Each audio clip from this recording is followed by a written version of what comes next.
Olá, eu sou Carlos Benevides, escritor e editora da editora Oia. O vídeo será breve para o rápido consumo de vocês.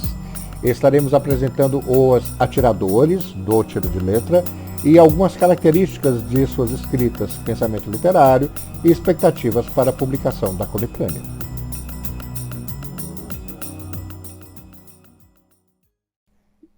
E hoje chegou o dia de conhecermos o pensamento literário de Emerson Cardoso. Caririense de Juazeiro, é escritor, professor e pesquisador. Emerson há muito deixou de ser uma jovem promessa e hoje já é uma realidade na literatura brasileira, com certeza. Muito feliz aqui pela sua presença, meu amado. Vamos começar conhecendo um pouco da sua personalidade literária. Para começar, quais são as suas influências literárias? Com relação às influências, no que diz respeito ao que eu escrevo, eu desde sempre tive uma relação muito forte com a literatura nacional.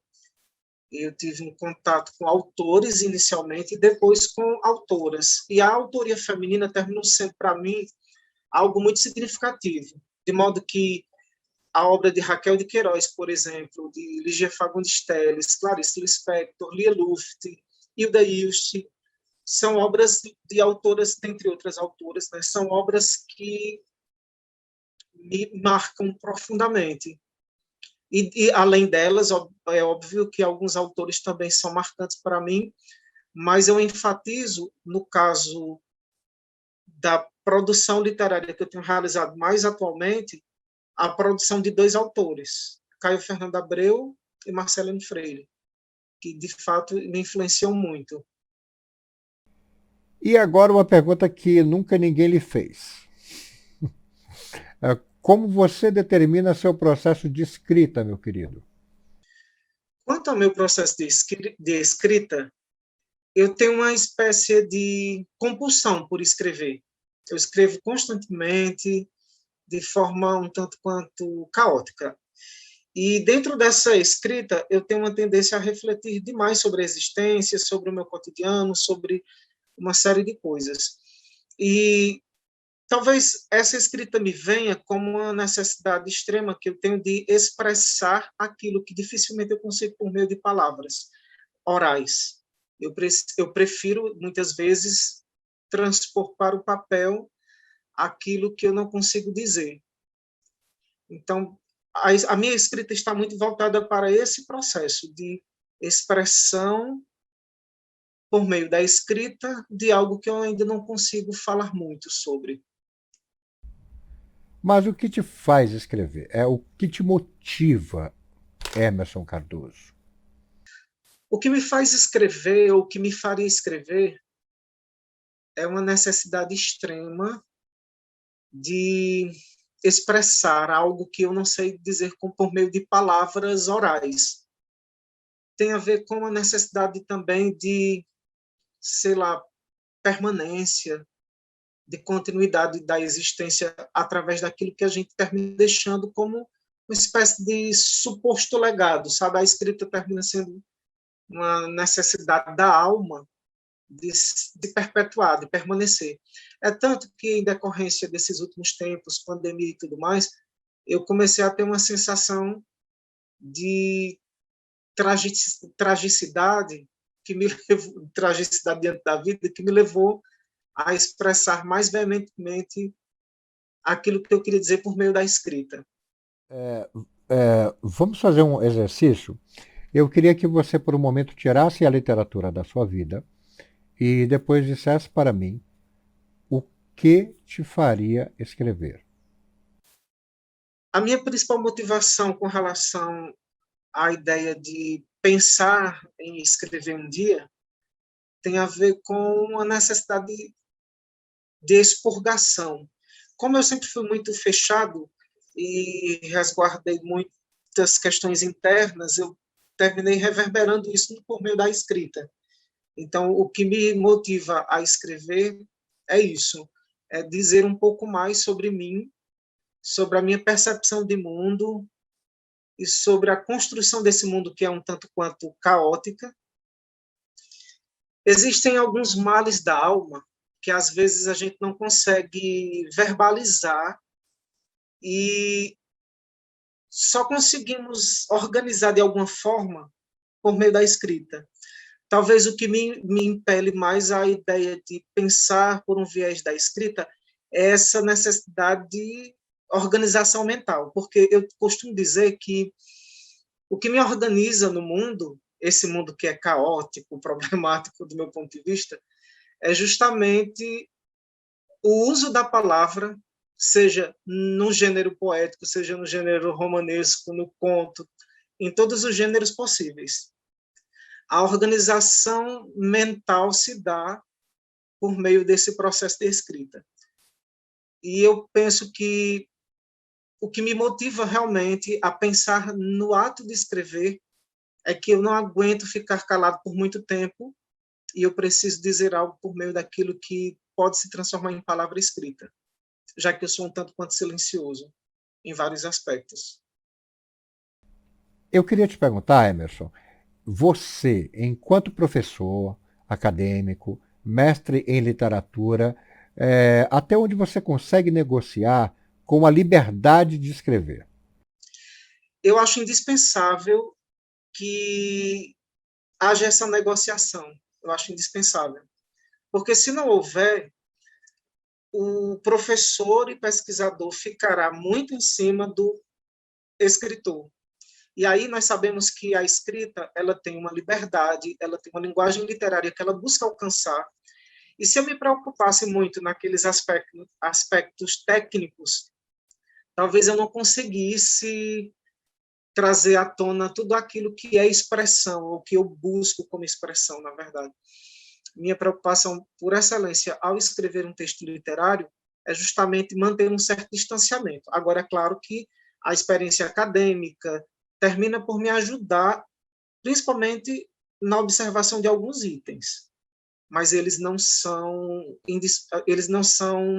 como é que eu poderia dizer, fechados, porque quanto menos a gente se prende a certas regras, mais a produção literária ela termina por ser bem configurada, do meu ponto de vista. Ainda bem que ela não é fechada. Então, para aproveitar esse momento da prosa, eu te pergunto o que você procura com a sua literatura e o que a sua literatura procura. Olha, o que eu procuro com a minha literatura sou eu mesmo. Sou eu mesmo tendo que viver num mundo que parece que não me comporta aquela sensação de exilado, sabe? Eu já tinha comentado que essa necessidade é expressão, mas é algo bem mais profundo, sabe? Eu tenho uma sensação existencial de não pertencimento nesse. Eu não consigo perceber terra nos pés, eu não consigo perceber, sei lá, uma firmeza nesse estar e ser no mundo. E isso vai para aquilo que eu escrevo. Escrever é uma forma de encontrar um espaço nesse mundo caótico que não nos facilita a vida. Isso é fato. E a literatura, ela termina por ser a busca por uma melhor expressão para esse mundo caótico que a gente tenta mimetizar na produção literária. Eu penso que tem a ver com isso.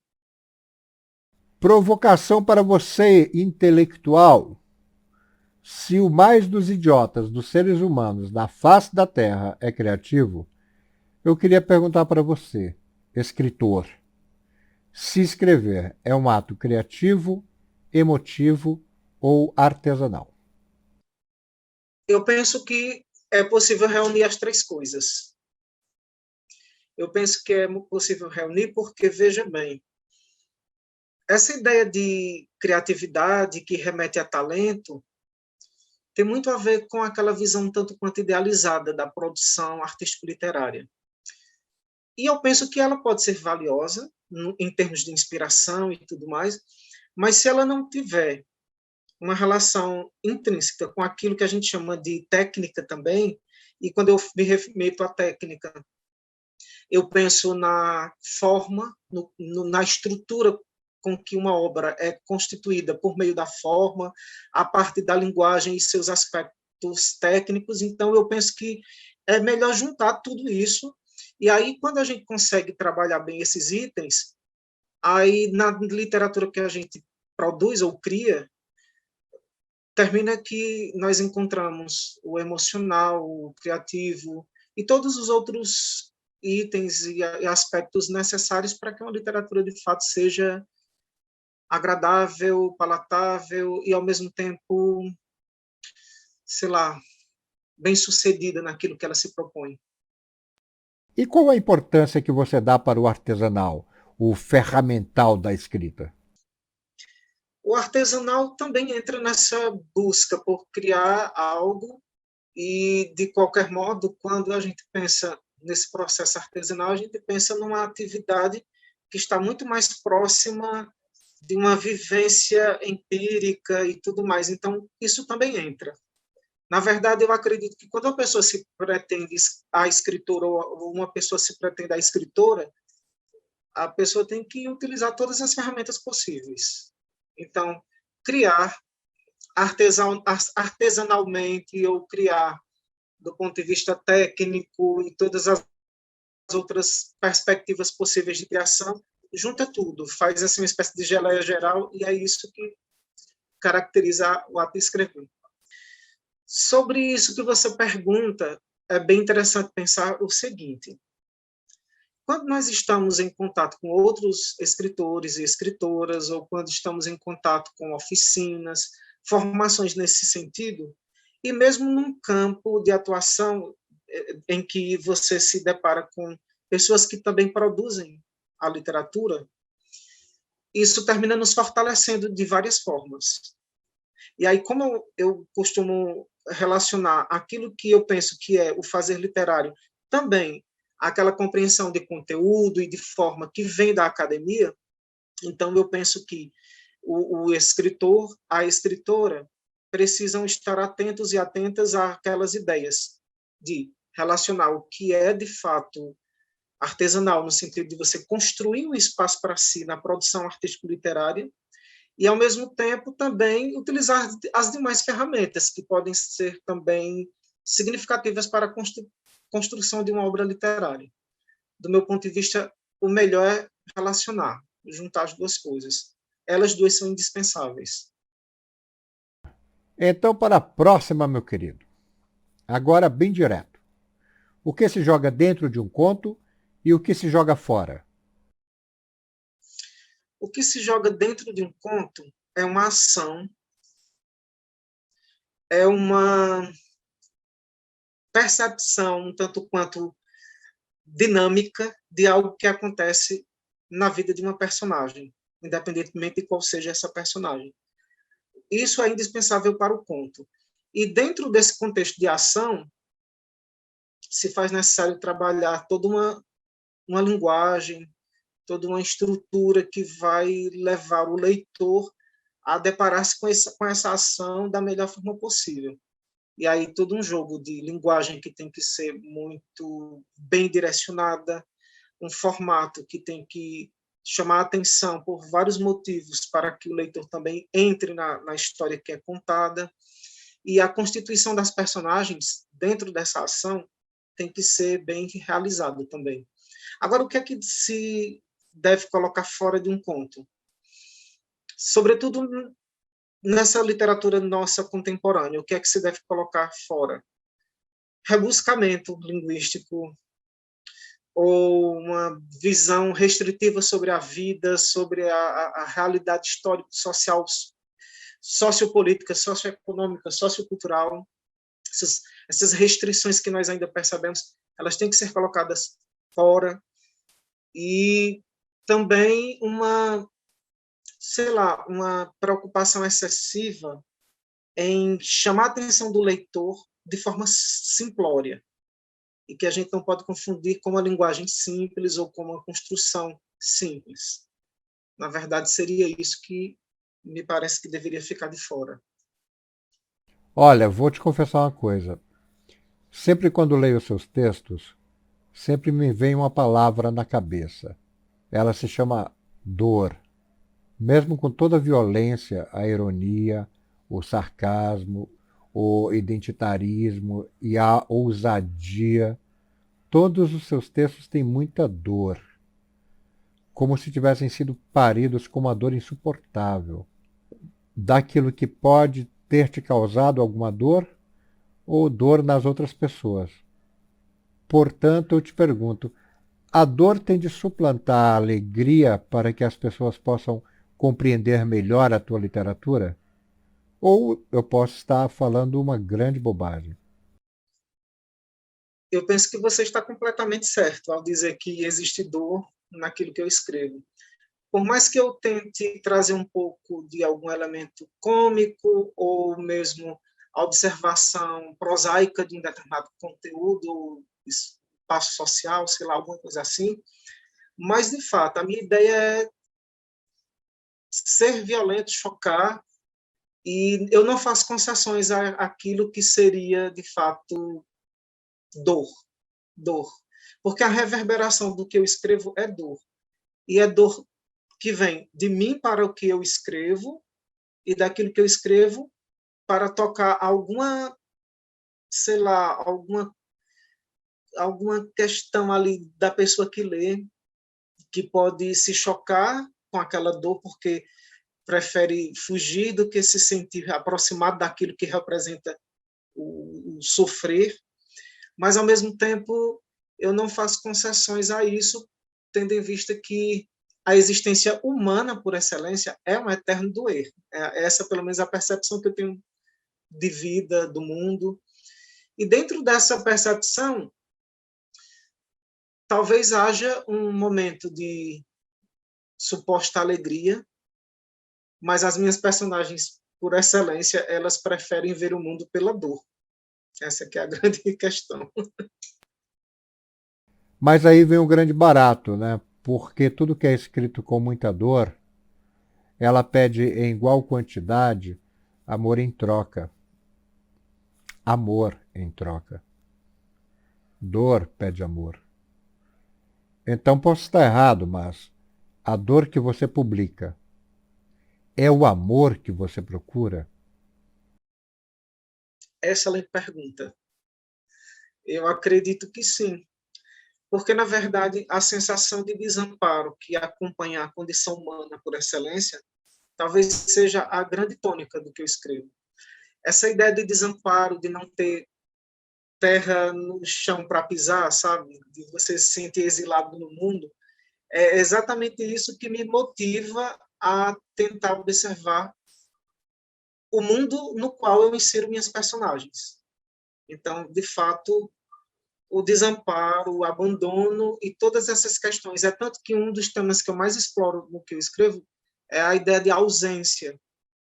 E a ausência que conduz a condição humana para uma sensação de, sei lá, de medo de apego, medo de repente, estar com algo ou alguém e esse alguém ou esse algo faltar daqui a pouco. Eu acredito que termina sendo mais ou menos essa a minha tônica. Tentar fugir desse desamparo e buscar alguma perspectiva de amor, sim, também. O amor como uma tônica de busca. Essa aqui é a grande questão mesmo. Eita, menino, vamos descarregar isso tudo. Show! Vamos falar uma coisa mais leve? Você, você está. Eita, foi bravo. Você está conosco desde o início da proposta. Você, é, você é melhor do que ninguém para me dizer o que achou do processo do projeto da coletânea Tiro de Letra. Foi um processo riquíssimo para mim, porque, primeiro passo, eu estou ao lado de autores e autoras que têm uma capacidade incrível de escrita, que buscam, de fato, uma linguagem que remeta àquilo de mais belo e lírico nós possamos encontrar num texto. A segunda questão é que, sei lá, fazer parte de uma atividade literária como essa que foi projetada, eu acredito que é muito valioso para a gente que tenta escrever, sabe? E o terceiro ponto é essa ideia de me sentir seguro, porque a sua proposta, diante desse trabalho todo que você tem realizado, me dá a sensação de segurança que eu precisava para me dizer escritor, coisa que eu comecei a falar só recentemente. Então, de fato, a experiência do tiro de letra é algo que eu não tenho como mensurar para a minha construção como escritor, para a minha busca em termos de expressão. E eu estou muito feliz com a participação nesse projeto tão lindo, tão rico, de pessoas que têm tanto a dizer. Então, realmente, para mim, é muito significativo. E por todo esse processo que você passou, o que você gostaria de dizer, até como professor, para as pessoas que estão começando e têm aquele medo? Será que eu vou ser lido? Será que o que eu escrevo é legal? Ou tem alguma relevância? Olha, as pessoas que ainda estão nessa busca, eu diria que estamos juntos, porque, afinal de contas, eu também tenho essas inseguranças. No entanto, quando a gente encontra um projeto como esse, do Tiro de Letra, que a gente encontra escritores e escritoras tão próximos assim naquela busca de construir um caminho de expressão e de reflexão sobre a existência a partir da literatura, eu acredito que quando a gente tem essas oportunidades, aí o ato de escrever, ou a construção enquanto escritor ou escritora, termina por ser algo realmente gratificante.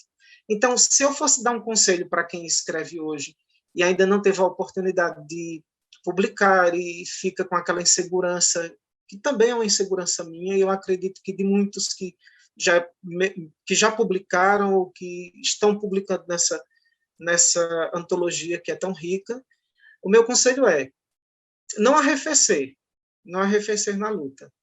É ler muito, estudar muito, estar em contato com pessoas que possam acrescentar uma visão crítico-reflexiva sobre aquilo que você escreve, é também ser capaz de uma interlocução, de ler o que é do outro e também deixar que o outro leia o que é seu.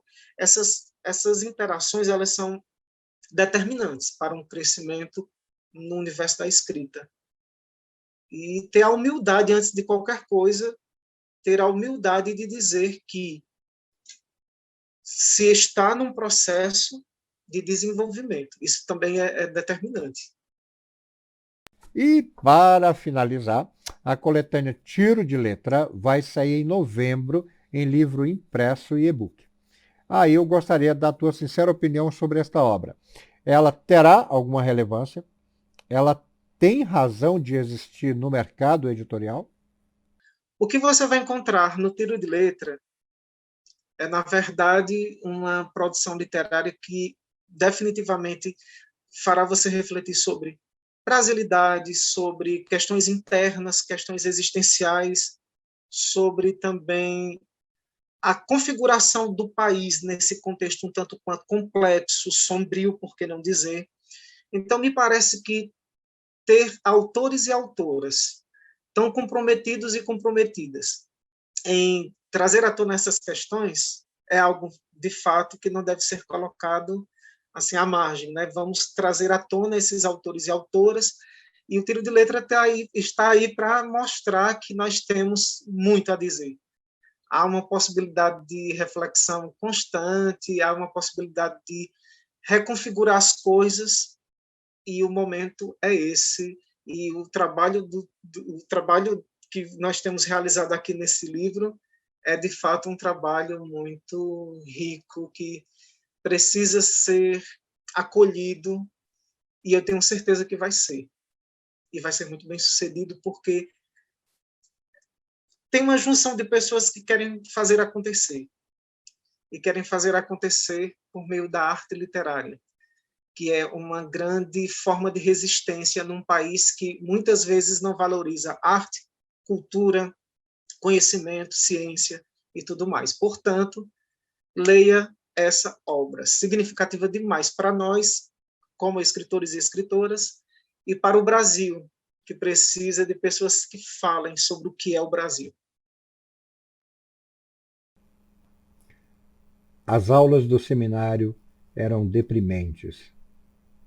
Os professores tinham olhares indiscretos, capazes de tocar a genitália dos alunos a longas distâncias. Teodoro estudava pela manhã. Dormia cedo. Antes de ir para as aulas, era submetido à companhia dos demais seminaristas para refeição e orações matinais.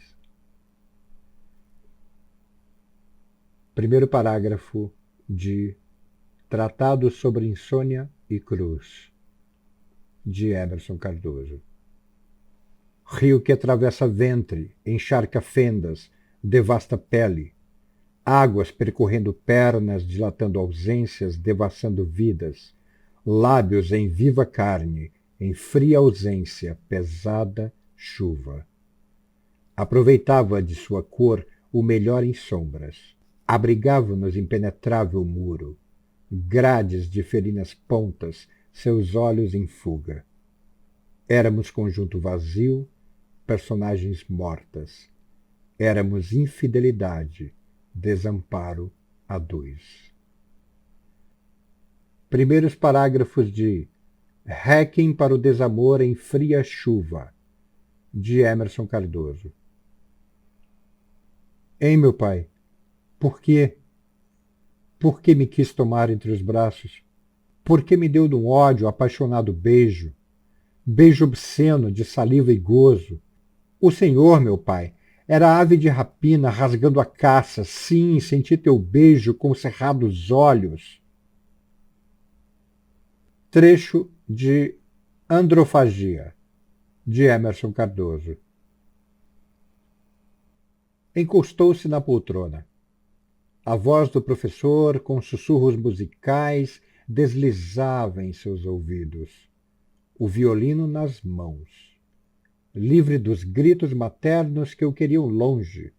Sobreviveria morando na casa do velho avô desconhecido? Primeiros parágrafos de Moedas para Caronte, de Emerson Cardoso.